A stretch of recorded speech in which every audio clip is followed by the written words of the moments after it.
نفسك تتعلم مهارة جديدة تدخلك فلوس بالدولار؟ زهقت من اللف على الكورسات ده يبيع لك الوهم وده يضحك عليك بكلمتين؟ انت كده جيت للمكان الصح، سيماوي اكاديمي.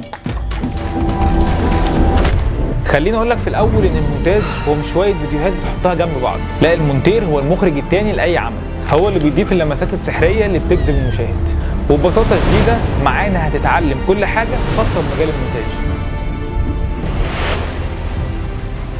هناخدك من تحت الصفر لحد مرحله الاحتراف، وده ببساطه لانك هتتدرب تحت ايدي، متخصص بقالي سنين كتير في المجال، وعندي الخبره الكافيه اللي يخليك توصل لاسهل طريق بدل ما تلف وتدور كتير.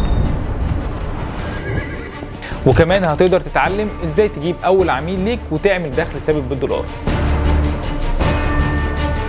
وما تقلقش يا سيدي، سعر الكورس في الحنين جدا، يعني من الاخر كده مالكش حجه، هتتعلم وتشتغل وكمان تكسب فلوس. كل ده من خلال الكورس اللي بتقدمه لك سيماوي اكاديمي. يلا مستني ايه؟ ادخل واحجز وكلمنا على رسائل الصفحه او اكتب لنا كومنت تحت. اشوفك في اول محاضره. سلام.